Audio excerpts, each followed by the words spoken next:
This is Stacy with lifeintheburbs.ca, and I'm here at Royal City Auto with Dave. He's going to show me through this beautiful specimen of an H2. So here we go.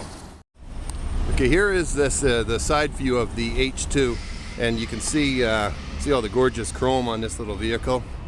Actually, little's not a good word to describe it, but looking down the side of it there, it's not the smallest car on the road, but let's go in here. Let's climb inside.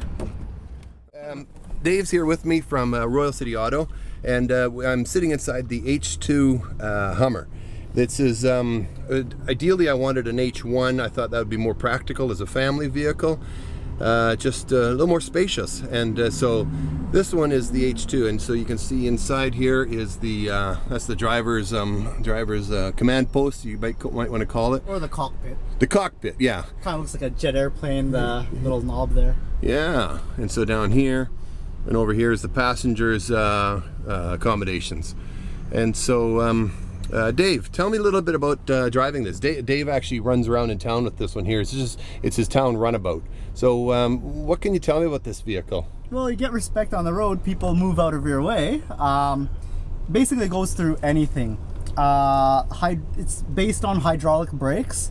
So braking, the brakes are good, but don't expect to stop straight away. So you got to be careful with speed. Because I guess the vehicle's relatively heavy, right? It's really heavy. Yeah. Really heavy. Can't tell you exact weight. I used to know it, but I completely forgot. Yeah. What can you tell me about the gas mileage? I've heard that these aren't necessarily as good on gas as some people thought they would be. The gas mileage I average is 22 liters per 100 kilometers. That compares to my current car, the Toyota Echo, of 5.5 liters per 100 kilometers, and so that would be significantly more gas consumption. So that's a drawback on the if I'm searching for my new family car. So 22 liters per 100 kilometers. Yeah, that's not so good. That's not so good. Not too good. Yeah, tree huggers are weeping right now with thinking about this. I've been commented on parking this thing a couple times by tree huggers. Oh, I guess they really like it. Oh, they can get them up into the forest where they can. Yeah, and so in the back we have actually another seat, but I left it in the house because I think it weighs like 80 pounds. It's heavy. And so if you have a third child, they can just do the old combat style, just roll around in the back there. I'm not sure how legal that is, but it is an option. So it's a lot cheaper on gas. There we are, looking right out the rear window of this beast. So as Dave and I were talking about a little earlier, is that this vehicle actually, when you look at it, it's not as spacious and not as roomy as I had thought it would be. No, it's not. And so I don't know, I'm not sure. That's one thing I even said to a lot of people when they want to load up people in my car. I tell them, hey, it's really not as big as they think it is. It looks big outside. You know, we sit down, it's pretty spacious, but the trunk space is not so big. Here I am with my snowmobile suit on. I always like to wear a snowmobile suit when I'm testing cars out. And you can see my knees here, and there's the seat right in front of me. So, you know, I'm not actually sold on this vehicle. And as I said starting, I was thinking more along the lines of the H1. Just that has more of a robust feel to it or something. Oh, those things are nice, but they're really wide. Yeah, well, you know, that way then you can have the full-size refrigerator in here for the console as well. Whereas here you can only have the little bar fridge in there. That's you know, that's a real drawback. These and Suburbans are if you're looking for a family vehicle, maybe stick with the minivans. Oh man, it's just breaking the guy's heart here.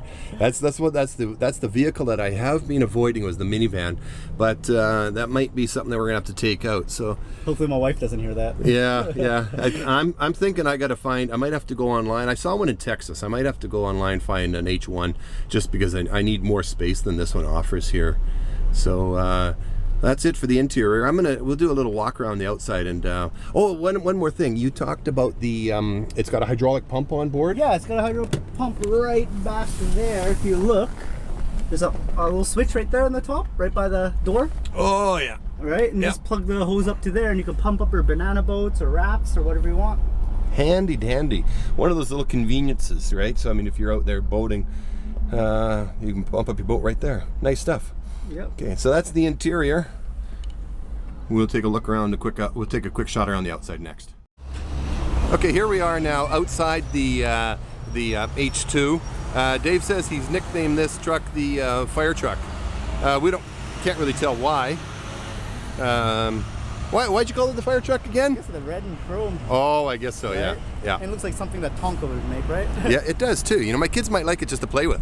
Are these run flat tires? No, these aren't. The H1s are run flats, but not on the H2. Another plus for the H1. The H2 here, the tires are not run flat tires. So if you get into a situation like say after the zombie apocalypse, these would not be not run flats. No. Okay. However, okay, and nice chrome running boards. Dave also tells me that this vehicle is a full-time four-wheel drive, like the Subaru, where it's all four wheels are running all the time. That way you don't have to worry about whether your gas mileage could actually be better if you shifted it into two-wheel drive. Just one of those things that you don't have to worry about all the time, all four wheels running. Really nice chrome. There you go there, nice spare tire. None of those little dinky little donut tires. Well, it's a full tire. I can't take the cover off. No. It's the same as what you see. That's just reassuring that you're getting the full meal deal on the tire there. Okay, and underneath here you got the little hooks here. Say you want to pull your friend's minivan out of the ditch or the garbage or whatever you're doing. Or just pull your friends while snowboarding. Yeah, you can. Yeah, there you go. Okay, safety first. Already did that. Yeah, and underneath here you can see all the mechanicals, the stuff that makes a vehicle go that I don't know anything about. Okay, that is the H2. Looking down the side here, this beauty of a fire truck. There she be. Look at that, like diamonds shining on it. Lack of storage, only seats. 5, maybe 6. Six if we put the gas consumer seat in. Airport a lot, right? Okay, so then if you have the sixth person in there, you can't throw all your luggage in there. Okay, so yeah, limited storage. You can only fit the bar size fridge in the console there. I want a full size fridge in between the front driver's seat and the passenger seat, so that limits it.